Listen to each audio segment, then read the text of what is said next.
welcome to Shooby Dooby Doo Wop, a podcast where we talk about pop music, specifically by deep diving a randomly chosen UK top 10 singles chart from the past. You're hand in hand beneath the trees, and soon there's music in the breeze. We got livestock, cows, sheep, goats and mules on board. There's one girl, one boy, some grief, some joy, but we owe our soul to the company store. I'm Andy Robinson. And I'm James Cook. And which randomly chosen UK top 10 singles chart from the past are we looking at this week, James? Well, from the clues in your lyrical introduction, Andrew, and for people watching us on YouTube, I can tell from our costumes, we are going to the 3rd of March, 1956. We thought you'd show a little bit of respect, didn't we, James, for the 3rd of March, 1956 or something, by putting our pyjamas on, essentially. There were other great records in the charts, of course. It's only a top 20 at this point. It's only a top 20, but some of the other records that made that 20 were Love and Marriage by Frank Sinatra, Dreams Can Tell a Lie by Nat King Cole, The Great Pretender, not by The Platters but by Jimmy Parkinson, With Your Love by Malcolm Vaughan, and Picking a Chicken by Eve Boswell. All these great platters. Where were you in the 3rd of March 1956? As you know, James, I love doing charts from before we were both born because it makes me less nostalgic. So, I was just an idea floating around in the universe. Where were you? No, I was 40 years old at that point. However, I did buy 40% of this top 10 subsequently on various whatnots and best-ofs and compilations and that, so I'm an avid consumer. I knew 4 of the songs, including I knew one of them incredibly well because about 15 years ago I played it to myself all the time. Cool, I cannot wait. We should do some news, what's going on, shouldn't we, around the 3rd of March 1956? In world news, James, the last steam train had just been retired from service. Karl Marx's memorial at Highgate Cemetery was put in, and also double yellow lines were introduced in Slough for the very first time. Health and safety gone mad. However, in pop news, let's call it, in America, Heartbreak Hotel had just broke their top 10. Carl Perkins had just had a car crash and Blue Suede Shoes had come out, and nationally broadcast was Rock and Roll Dance Party. So times are changing, aren't they, James? I got some stats about this chart. I love your mid-50s stats. This chart contains a staggering 4 UK number 1 singles. There are 5 songs going up, 2 going down and 3 non-movers for a total net movement of positive 4. We have 1 Canadian artist, 1 British artist, and then 8 Americans, with 7 cover versions, 7 solo artists, 2 groups and an orchestra. Great mid-50s stats by my reckoning. There are 6 songs about the complexities of love, 2 songs about the working class, 1 song of parental incompetence, and 1 song about the junction of Namibia, Zambia, Zimbabwe and Botswana. Also, in a new feature, James, there's 2 waltzes we're going to cover this week. Yeah, we didn't have many waltzes when we did 1997 the other week, did we? Nope. Also, James, we're going to point out the 3rd of March generally is National World Wildlife Day, I've learned too. There are quite a few references to wildlife in the songs. You can listen to all these songs by going to our Spotify and YouTube playlists. The links are in the description, and on those playlists you'll find another half a dozen songs that are in the top 20 on 3rd of March 1956 that in almost all cases never get into the top 10, although we've slightly fudged it. And we're going to talk about those in our special Patreon-only bonus tracks episode available to our beloved Patreon backers, the people who kindly chip in to help this podcast continue. And that includes 2 TV theme tunes and a couple of singers who sound like they used to play dominoes with your granddad. You can join our Patreon community for free. The bonus tracks podcast costs less than £1 a week.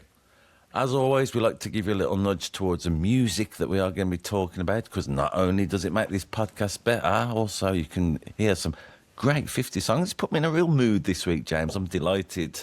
Yeah, I always look forward to the weeks that we do stuff from the 50s. There's always something delightful about them. Well, I see no reason to hang around, so you can't beat the sweet, sweet memories they'll give to us. Number 10. Up 2 places to number 10 this week. It's Young and Foolish by Edmund Hockridge. I feel like this song could have been written about us because we are both young and foolish. Unless, of course, you're watching on YouTube, in which case we're probably only one of those things. I should point out, James, while we're on YouTube, I do a lot of YouTube comments, don't I, to drag us away from the dreadful self-importance of our own unasked-for opinions. Now, I like the vibe. of the 50s comments a lot of people are talking there. Obviously, there's a lot of death in there, there's a lot of memories. People are very succinct. They don't just go, whoa, this track's fire, like they do in the 2010s. But I should point out that what I remember this week, this is important in general context. We usually put up a single cover, don't we, to emphasise what we're doing. There might not be singles covers, so we might have to put sheet music up instead. Also, the singles are 78s that are sold in this era. On shellac, not even vinyl. Have you ever had a record player that could play 78s? Very much. Yeah, the Fisher-Price, my first record player I got in the 80s, had a 78 setting. And I didn't have any 78s, obviously. I just used that to play everything really, really fast, make it sound like the Chipmunks. It's a lot of fun. I had a record player once that you could play 16 for some reason. A different physical medium in these times of capitalist pop music buying. Let's talk about the song briefly. What do you make of this? It's a yearning for the past, isn't it? Is it? Well, I wish I was young and foolish again. He says at the beginning, why is it wrong to be young and foolish? He's first of all setting up a supposition, isn't he? What is wrong with being young and foolish? Do you want me to give you a list? You make old people feel bad about themselves. It's romantic, this record, isn't it? Lush, Yeah. lovely, I thought. And he's got one of those voices, reminded me a bit of David Whitfield. Who we've talked about in the past, yeah. Ha, ha, ha, ha, ha, that kind of singing. Okay. But Edmund Hockridge, a radio star in his native Canada and then on the BBC Forces network, he moves to the UK to be in a production of Carousel at the Drury Lane Theatre in 1950. Hey, look at the background from 1956, I thought, James. Oh, look, it's the Carousel Yeah. album. That Edmund Hockridge isn't on that, though. No. No. They just put it in to represent 1956 as long as our stupid ties. And so he moves here in 1950 and then he just never leaves. And like all sensible Canadians, he then moves to Peterborough. Who was his next door neighbour? I doubt it was this woman, but Mary Brown 4419 says, I was very lucky to meet Ted when he appeared in Hereford, and was even luckier to become a friend. Ted, you are missed. Tough 358 says, Canada's answer to Howard Keel, such a fine, excellent baritone from the 50s, fondly remembered. So I'm guessing it was neither Tough nor Mary Brown. No, it wasn't them. This is a famous person. I'll give you a clue. In 1968, Edmund Hockridge appeared on this person's television programme. Give me more clues. He is probably best known for being part of a double act. He also made the first mobile phone call in the UK. I don't know. Who was it? Ernie Wise. Was it? Yeah, he was Ernie Wise's next door neighbour. That's good, isn't it? How do you know about Ernie Wise making the first phone call? So it's quite a well-known thing. Do you know who was the first person to draw out money from an ATM, a cash point? Mike and Bernie Winters. No, it was Reg Varney from On the Buses. That's a fact. You can check that out. Well, there you go. That's what light entertainment stars used to do. The equivalent now would be, I don't know, Josh Widdicombe doing it or something. Yeah. In the 80s, sorry, I got a bit obsessed with all the sort of light entertainment stars of yesteryear because Edmund Hockridge appeared with Isla Sinclair in The Sound of Music and Susie Quattro in Annie Get Your Gun. Okay. Well, it's a good career, isn't it? We talk about this sometimes, don't we, James? Edmund Hockridge, I'd never heard of him before. But what's James going to bring to this party? He's only brought Isla Sinclair and Susie Quattro along. Great night out. Yeah, if only I could bring them to every party. Do you know what the B-side of this single was? No, please tell. It's a song that features higher up this top 10. Oh, okay. And this song, written by Albert Haig and Arnold B. Horwit, originally for the musical Plain and Fancy, which again could be a name for our podcast. Plain and fancy, young and foolish. It's got all that heritage to it, hasn't it? To be young and foolish. Albert Haig has quite the story. And I think we might have briefly mentioned him in passing, maybe in the first ever episode we ever put out. Because he was, well, first of all, he was born... Did he sing a duet with Michael Jackson on The Girl Is Mine? No. But he was born in Berlin in 1920 to a Jewish family. They raised him, though, as a Christian so that, you know, he wouldn't fall foul of the politics of the time. And just before he was going to be inducted into the Hitler Youth, him and his mother fled to Rome and then to Ohio. And then in the Second World War, he'd be in the US Army Special Service Band. He wrote loads of songs and musicals. His best known work is probably the soundtrack to How the Grinch Stole Christmas. Yeah. And for his role as Professor Swarovski in the TV series The Kids from Fame. Blimey, we have talked about Yeah, him before. the guy with the old guy with the beard in Fame. Not the guy they sing to in Star Maker, but the other old teacher. That's who wrote this song. Amazing. He also, tying it into something we spoke about last week, he also plays a psychiatrist in the movie Space Jam. We talked about that last week with R. Kelly. Yeah, All right, then. who knew there was a link there between this song and I Believe I Could Fly? But there is. Do you know about the musical Plain and Fancy? What do you think it's about based on that title? Usually those musicals are about some aspiring star of some kind, aren't they? Well, what community do you think that musical is set in, bearing in mind the title Plain and Fancy? Community? Yeah. What the hell are you talking about? It's all about the Amish community, Okay. you see. It ran for 461 performances on Broadway. The understudy to the female lead was B. Arthur off of The Golden Girls. And it also featured the 12-year-old Scott Walker. Really? Yes. Man, Of Scott Walker fame. these are great pop facts you're digging up for this silly little record only at number 10. All right, brilliant. Number 9. Up 2 places to number 9. It will peak at number 8. It's Rock Island Line by Lonnie Donegan. Yes, I've loved this record for ages, James. I'm delighted for it to turn up in this top 10, pre-rock and roll era. But this might be one of the most important rock records ever made, yeah? Andrew is doing inverted commas with his fingers around the word important. And now he's just doing it the whole time. So basically everything I've just said is in inverted commas. You don't know what you're talking about. You were ought to be quoted. So, yeah, I mean, a brilliant record, of course. What should we talk about first with this? Maybe we should just discuss the notion of Lonnie Donegan. As Stuart Wallace on YouTube says, the original punk rocker.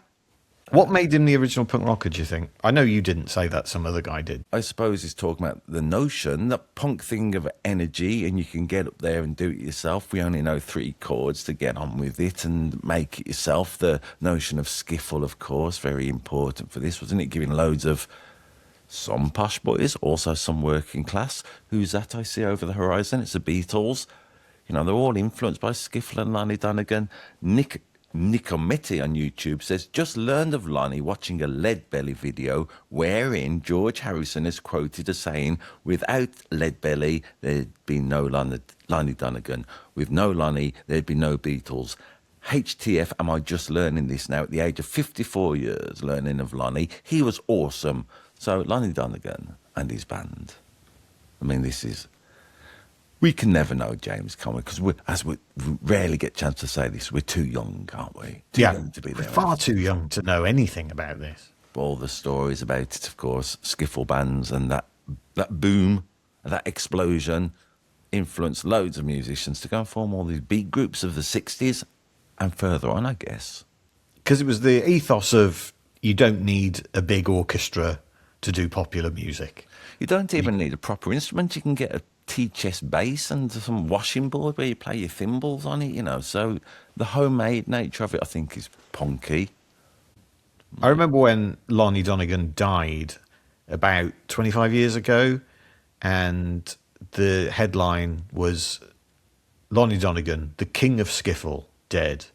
And my sister-in-law said, where's skiffle? Yeah, fair enough. Pamela Preedy 797 says, this song was part of my childhood in the mid-50s, heard on the wireless. We had no TV and I asked my dad what Lonnie Donegan looked like. He screwed his eyes up and pulled his lips back to show clenched teeth. Oh, did he sing through clenched teeth today? Yeah. Oh, interesting. This is pretty interesting while we're here. I mean, Jennifer Carr, 6918, later on YouTube says, teeth are resonators and singers pull their lips off their teeth to increase the resonance and brightness of their sound. Now, this is something we've never discussed on Shooby Dooby Doo Wop before, have we? The importance of the teeth as resonators. No, we very rarely mentioned the teeth in any song, apart from arguably the Osmonds and the Bee Gees. I think it might have come up a little bit. And we haven't done the Pogues yet, so there's that, I suppose. You mentioned Leadbelly there, who kind of originated this song, but sort of... It's an old folk song that originated in plantations in Mississippi. We should explain what the song's about, really, shouldn't we? So this is all about smuggling goods down a railway track, all to music. All to music. What goods are they smuggling? There's a lot of livestock, aren't there? And then there's pig iron. He goes on about the pig iron quite a lot. German Shepherd on YouTube says, I would think anyone could tell the difference between livestock and scrap. Song is totally fake and dumb. That's ruined this song for me. Isn't the notion that they're putting livestock, because that can go across the border, the barrier, but he's got pig iron in there as well. So he's playing a trick, isn't he? The person on the Rock Island line, he's smuggling contraband goods, yeah? Yeah, and you think, ooh, what contraband goods could it be? Could it be something really exciting? No, it's just some pig iron. It's just basically aggregate.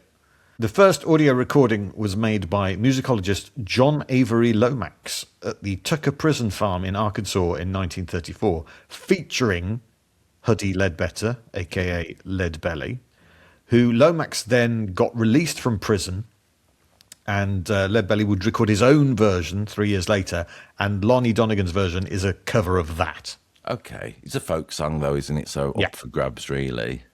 The story goes that while Donegan was recording a jazz album with Chris Barber, the band go out for coffee and leave the tape running, and Donegan picks up the microphone and sings the song to the accompaniment of someone playing the washboard.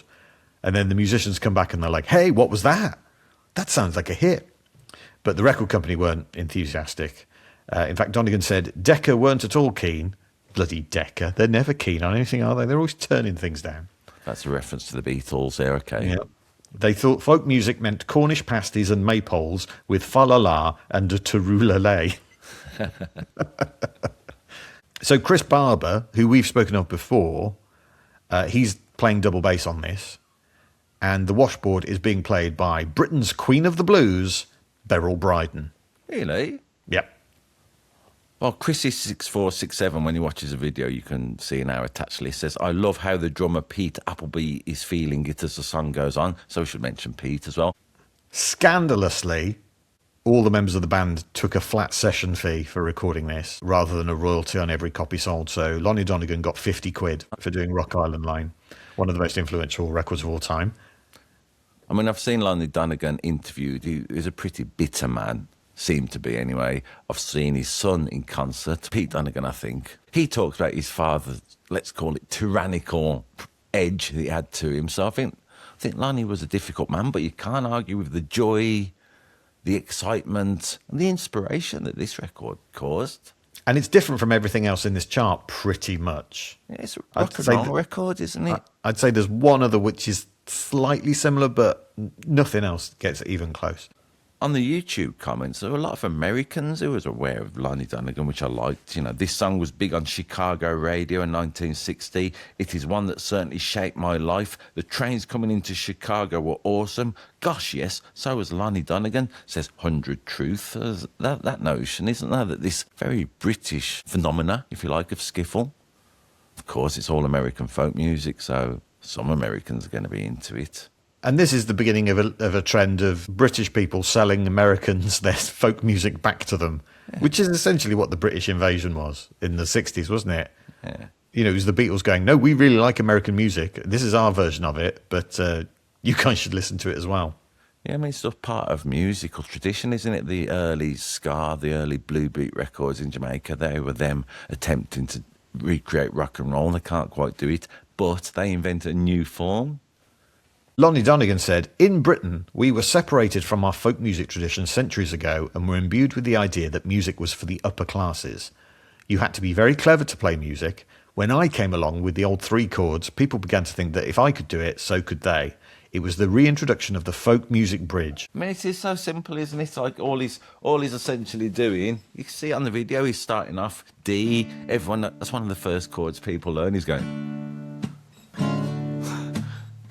Hey, we should do a song about the difficulties of podcasting, James. We've got microphones that don't work.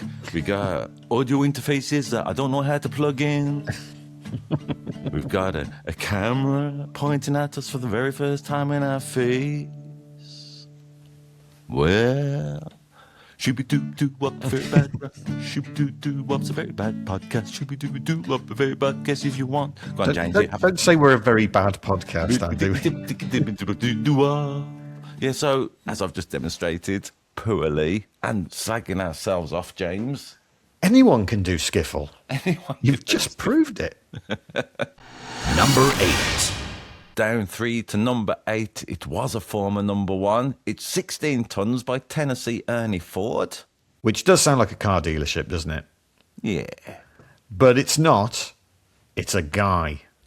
This is not the first appearance of this song in this top 10. Is this the B-side you were referring to only a few minutes ago? Edmund Hockridge has this on the B-side of his single, Young and Foolish, which is at number 10. And this is a cover, obviously, written and released by Merle Travis in 1947. What do you know of Merle Travis as a guitarist? As a guitarist, I know that he went on to be a country great. I don't know anything about him as a guitarist. Huh? What? He invented the Travis pick. Did he? What's that? It's a way of playing the guitar, apparently. Like a way of plucking the strings. I wonder. Yeah. He said he remembered a letter his brother John had sent him during the war that said, "It's like working in the coal mines, another day older and deeper in debt." And Merle recalled too his father's weary fatalistic shrug. When asked how things were going, he said, "I can't afford to die. I owe my soul to the company store." It was all given to him. Yeah. Lyrically. Oh, basically, his family wrote it. We should talk about this. It's got a similarity to what we've just talked about, Lonnie Donegan, I think, hasn't it? The plight of the working man, if you like. Do you know what that means, I owe my soul to the company store? I learned a little bit, James, looking at YouTube comments, didn't I? GG Goes Shopping says, miners were paid in script, not real money. Mining companies operated company-owned stores that would sell miners the necessities of life. And since regular stores would not accept their script for payment, workers had to use a company store, purchasing items that often greatly inflated prices. Yes, that's bang on. It's basically, was it called indentured servitude? Have I got that right? Go on. Just the basic thing of you're working, but you're not earning. Yeah. Because everything you earn has got to go back to them. You know, it would be like working for a utility company now. Just giving the money straight back to them. We should point out we're stand-up comedians, James, aren't we? And I've heard a lot of clubs express delight when the comedians who finish working at the club put all the money back behind the bar, getting drunk later on. So, I mean, it's certainly not necessities of life like the company store once. And also, it's voluntary. You don't have to. Of course, I'm just being silly. But Dancing Socrates says, since Amazon is starting to push for company towns again, this song is unfortunately relevant again. So that's happening, isn't it? Maybe instead of 16 tons of coal, it'll be 16 tons of consumer products in boxes that are far too big for them. So there's a darkness at the heart of this song, isn't there? Tennessee Ernie Ford.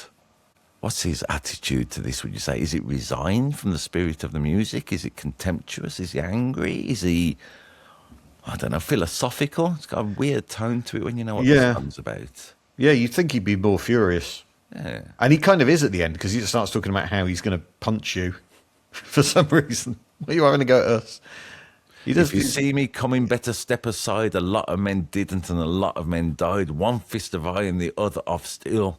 If the right one don't get you, then the left one will. So he's killed before and he will again. Yes. Do you know why?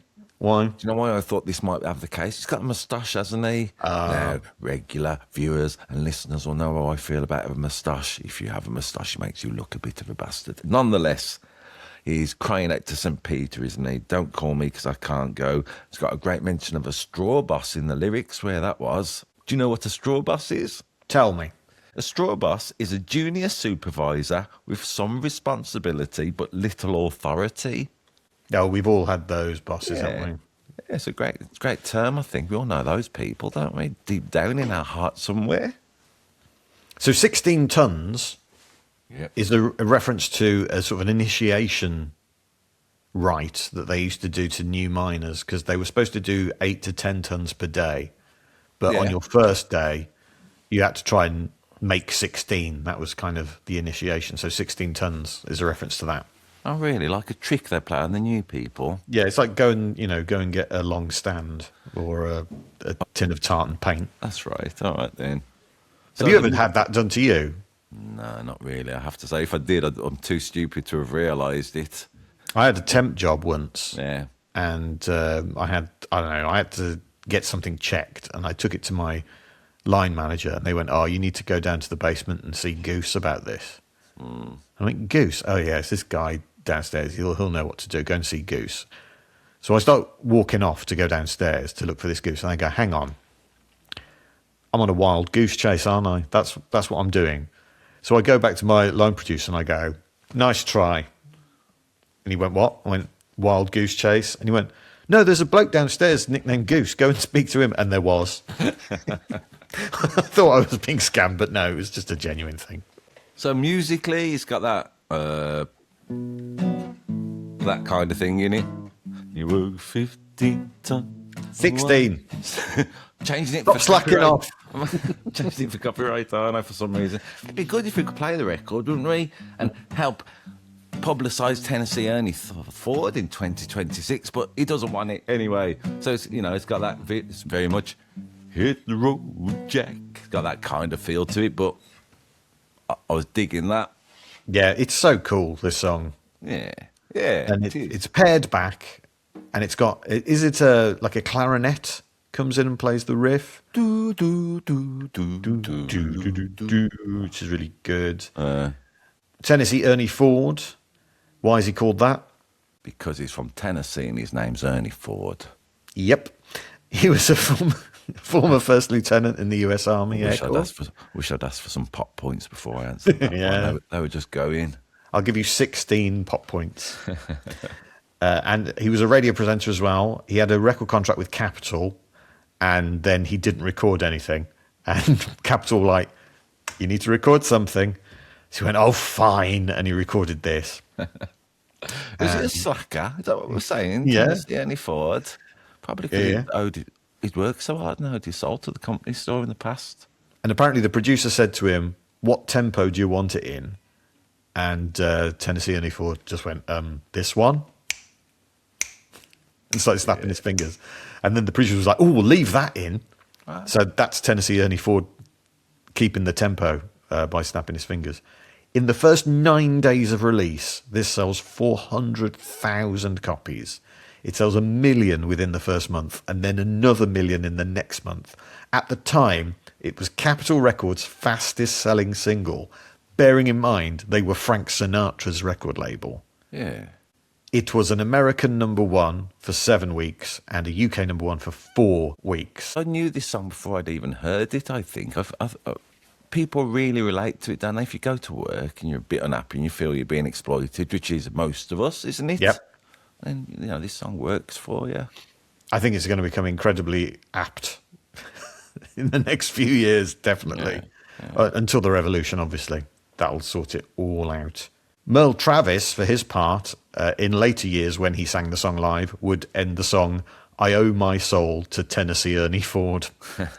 Such was the success of this. Yeah. And Tennessee Ernie Ford would go on to host the Ford Show on NBC for 5 years. Who sponsored that?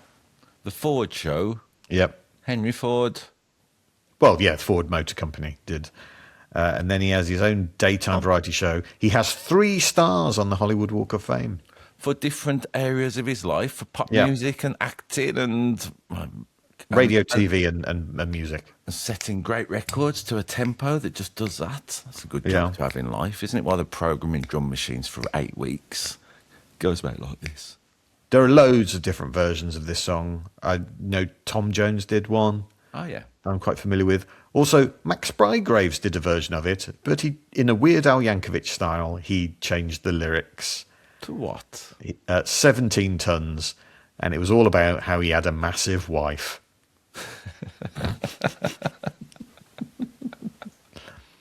Oh, and this has been in an episode of The Simpsons in Bart Gets an Elephant. Thank you. There they are. All right. Number 7. Down 3 places to number 7, having peaked at number 2, it's brackets Love Is, close brackets, The Tender Trap by Frank Sinatra. That's right. I love this record, James. I've known this for years. What a treat it was to hear on this week's Top 10. Always a delight getting a bit of Frank Sinatra on the podcast, isn't it? Yeah, man. He always delivers the goods, and this is, it's a standard, isn't it, would you say? Yeah, why not? Why wouldn't it be? A standard? Yeah. I think a standard, to my ears, implies that loads of people have sung and covered the record. I think a standard, everyone's had a go at it. Almost like that's standard. I'm not sure anyone has done this, or if they have, isn't in my consciousness. Be hard to emulate Frank Sinatra. I think whenever you hear someone have a go at one of his songs, you're always aware of the spectre of Old Blue Eyes, aren't you? The ghost haunting them, saying, knock it off, you bozos. I believe this record suggests that if you are happy and in love, it's not necessarily a good thing. There's that little transgressive element to it, isn't there? Who wrote this? Sammy Cahn, Jimmy Van Heusen? Edgar Babcock and Sammy Cohen, to give them their birth names. Yeah. We've spoken about them before, I think separately. They will win 3 Oscars together with All the Way, High Hopes, and Call Me Irresponsible. And this was nominated for Best Original Song at the Oscars, but it didn't win because it's from the movie, which is also called The Tender Trap, starring Sinatra and Debbie Reynolds, IMDb rating 6.3. They were nominated alongside Unchained Melody and Something's Gotta Give, but all 3 of them were beaten by Love Is a Many Splendid Thing. That's a tough competition to be in, so well done everybody involved, I guess. Yeah, and Sammy Cahn had won the Oscar the previous year for 3 Coins in a Fountain. Another Frank Sinatra song. And together they go on to write My Kind of Town, Ain't That a Kick in the Head, Come Fly With Me, Love and Marriage. Van Heusen wins another Oscar for Swinging on a Star. Yeah. He was close friends with Sinatra and even driving him to hospital when Sinatra attempted suicide in 1953. And then didn't tell anyone, which is why nobody knows about that. Until he told me, obviously. Balwinder Singh says, one of the things I always find interesting about listening to Sinatra is that I always hear something different. There's always some vocal subtlety that I've not noticed before. That's very true of this record I found this week. Yeah, he's got such a unique tone to his voice and he makes such interesting choices. Yeah. It stops it being all on one level, you know? Are we saying, with our great insight, that Frank Sinatra is a good singer? Yep. For more of that, join our Patreon. I mean, it reminded me a bit of Love and Marriage. It's a notion, isn't it? Love and marriage go together like a horse and carriage. But I would say in this song, Frank Sinatra is not being so positive, is it? You see, let's see if I can put chords behind it a bit. You see a pair of laughing eyes, and suddenly you're saying sighs. You think that nothing's wrong, you string along, boy, then snap. Those eyes, those sighs, they're part of the tender trap. You get the gist. What's he saying? But it's ironic, isn't it? He's not saying, you're trapped now. He's going, it's all part of the tender trap. Yeah, the phrase "the tender trap" is not as accusatory as it might sound. Is that what you're saying? What about when he's saying some starry night and her kisses make you tingle? She'll hold you tight and you'll hate yourself for being single. He wants to be trapped. Yeah, it's about Stockholm Syndrome, isn't it? Yeah.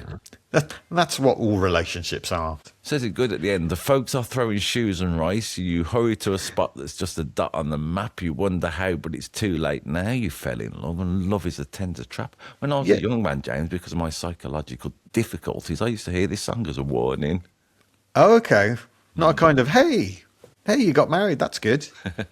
Although the throwing shoes thing, is that something that used to happen? I mean, I know there was like a tradition of tying shoes to the back of the car. Yeah. But throwing shoes at a wedding? Some politician a while ago had a shoe thrown at him and everyone thought it was an act of terrorism, didn't they? Yeah, it was President George W. Bush in Iraq. That's right. A while ago. Like 20 years ago, yeah. Well, this is good. If we're talking about the charts from 1956, James, we can mention George Bush from 20 years ago. Logos Meditation 109 says, what would old Sigmund Freud have to say about these lyrics, I wonder? I had a look what Sigmund Freud said about love and marriage. So Sigmund said, love and work and love, that's all there is. He also said, when a love relationship is at its height, there is no room left for any interest in the environment. A pair of lovers are sufficient to themselves. And then finally, he said, love is a state of temporary psychosis. So there's that. He sounds like a laugh.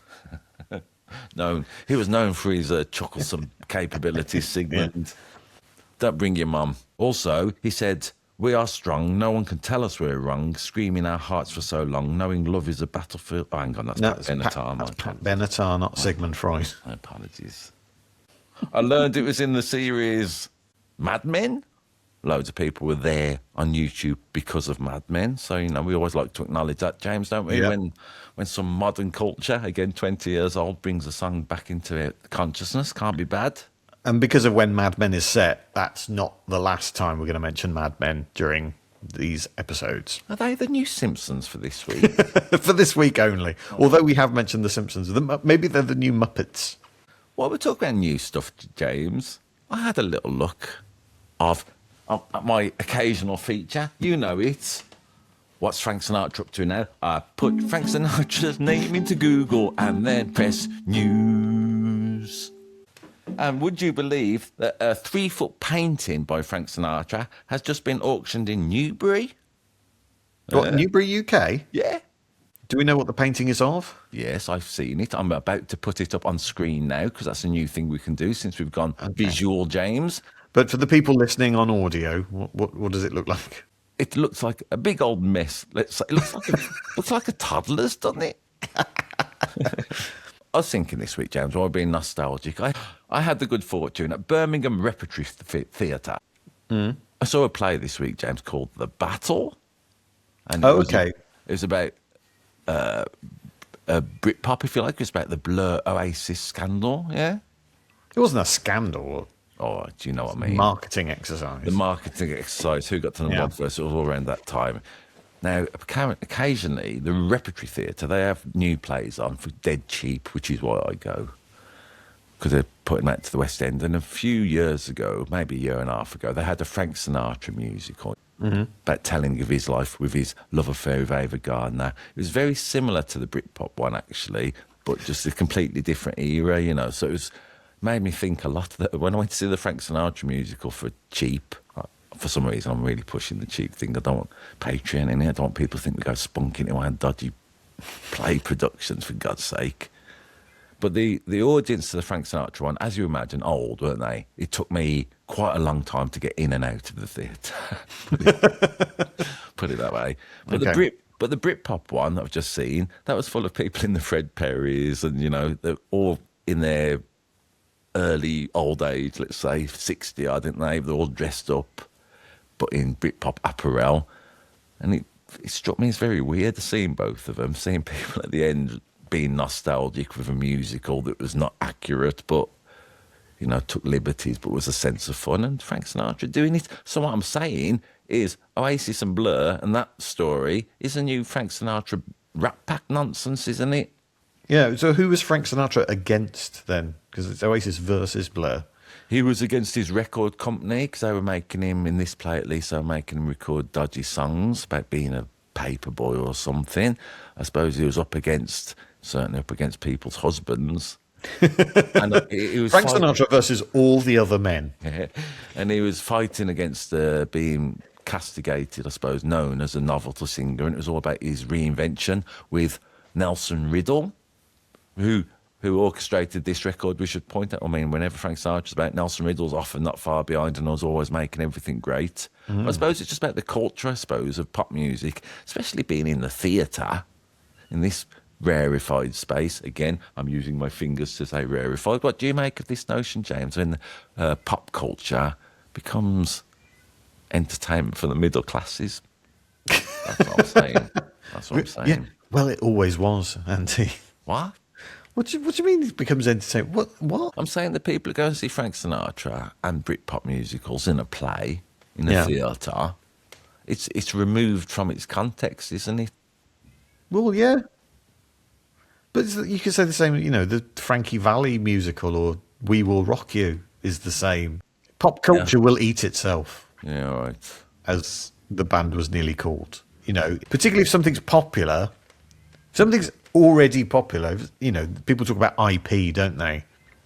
What's that mean again? Intellectual property. Yeah, all right. Existing IP is a big deal in theatre, films, TV, because it already comes with an audience. You don't have to build your own audience. For example, if you were going to do a podcast about the history of pop music, you'd think that would have its own audience already. But And yet- no, you have to really work at it, it turns out.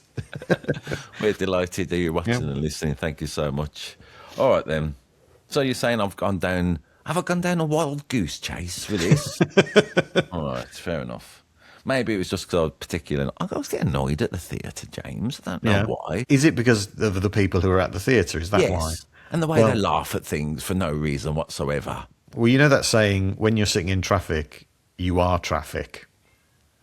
Yes, I told you that. Yeah. Oh, yeah? All right, then. You're there as well, you know. Yeah, all right. You sitting there going, I'm so much better than all these people. Not better, no, but I'm certainly not lapping it up as much and be delightful. They're annoying No the one theatre. does that. They do. You've been to a Shakespeare play, they're all laughing at jokes that aren't funny. I've been to comedy gigs where people do that. Yeah, for some reason I'm not so bothered about that one. Number 6. Up 2 places to number 6 this week. It's Band of Gold by Don Cherry. Now that you're gone, all that's left is a band of gold. It's not that song. It's not that song, and it is one with a key change in, so we've established 2 really important facts right off the top. And it is the 5th of 5 so far cover versions. Okay. First released by Kit Carson in 1954, written by the American Bob Musil and the British Jack Taylor. Bob Musil had an interesting life. He was a journalist, and like a proper big one as well, because he covered the kidnapping of the Limburg baby in the 20s. He was a reporter on the coronation of Queen Elizabeth II, and apparently he came up with the nickname Elvis the Pelvis. Did he? Yes. And the character of Ben Hecht in Hold the Front Page is allegedly based on him. What did you make of this song and its lyrical ambition? It's quite sweet in a way, isn't it? Because it's saying that you don't want material goods. All I need is a wedding ring and, you know, because I'm married to the one I love. And I've got a band of gold. Yeah. Holds up to camera. The only jewellery I've ever worn. Yeah. So me and Don Cherry. I mean, again, it's over a very simple... I won't bother. It's over simple... It's so chord. simple that we're not going to... Oh, no, we It's, aren't. it's got G, E minor, C and D. Occasionally it'll go... I like that bit a lot. So, you know, that's happening. Pretty song. Naive and yet heart-affirming. In the UK, Don Cherry is a one-hit wonder. Really? Yeah, but it is the first song played in the first episode of Mad Men? Mad Men, yes. Okay. And then again in the final episode it's played, bookending the whole series. All right. He'd be pleased with that, wouldn't he, Don Cherry, all Yep. those years later? Don Cherry came joint 9th in the 1960 US Open, tied with Ben Hogan. Do you know, when I was looking at that old Frank Sinatra painting and other paintings by him and looking at news, I think it's Dean Martin, I saw a picture of Don Cherry, so he's out and about playing golf all the time. Yeah. He was a top-ranked amateur golfer. He made the cut at the Masters 7 times, and he would go pro for a little while. It'd be like finding out Nick Faldo had a pop career. Oh, he did. He Rock Me Amadeus. Oh, no, That's that was Falco. Put comments below if you don't think Nick Faldo did Rock Me Amadeus, etc. I like the bit in the song when he goes, some sail away to Araby and other lands of mystery, but all the wonders they see will never tempt me as long as he's got a band of gold, etc., etc. He's very happy with domesticity in this record, isn't he, Don Cherry? Yeah, he doesn't want to go to Araby, Yeah. which is, I think, just an old-timey way of saying the Middle East. Yes. So who could blame him? I don't want to go there either at the moment. Seems like a lot of hassle. All right, then. I don't really know what to say about this record, apart from, check it out, watch the video, listen to it on Spotify. It's great. So maybe we should hear other pop stars, James, talking about what they feel about marriage. Okay. Shall I try and guess who they are?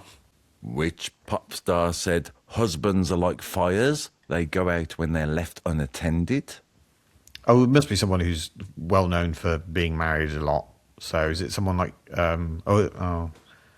She was well known for being married to a pop star in the 60s before he went crashing into a tree. That's a good. is it Cher? That's right. Yeah. Which pop star said, when I get married, it will be no secret?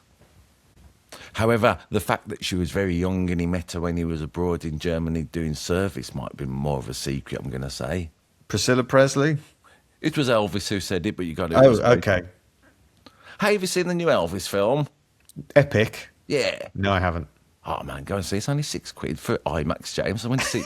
I've been seeing it twice in 2 days. What a treat! And I'm going again tomorrow. You're such a bargain hunter, aren't you? I don't like going to the theatre, which is full of posh people, but I'll go to see Elvis, which Elvis, of course, known for his working class fans. Am I saying working class fans are better than middle class ones? To be discussed. Which pop star said marriage is a gamble? Let's be honest. Who had a gambling problem? No. She was finding with her husband that achieving world peace was a problem. Oh, is it Yoko Ono? You got it. And finally, which pop star? He's definitely a pop star because we talked about him a few weeks ago, James, if you know what I mean. Which pop star said... Which serial killer or someone on the sex offenders register is this going to turn out to be? Stop it, James. I don't like it when you bring that up. Which pop star said, my wife and I were married in a toilet. It was a marriage of convenience. Oh, it's a joke, isn't it? He had a single called Don't Jump Off the Roof, Dad. Oh, Max Bygraves. No, who was it? Tommy Cooper. That's right. It was Tommy Cooper. Have you just been Googling? No. A matrimonial end to this bottom half of this top 10, James? Yes, it's been quite sweet so far, hasn't it? Yeah. And coming up in the second part, we will get our heartstrings tugged on even more. We will listen to the most ridiculous piece of music ever and experience what could be the world's first cross-genre mashup. As always, you can check out these songs on our playlists we find attached in our descriptions. I definitely recommend it. It's been a treat, and it's over quite quickly this week, James. Hooray! You don't have to buy shellac, just listen to them there. In the meantime, please rate, review, comment, share, subscribe, follow. What else do people do at the end of the... Tell your friends. Tell your friends.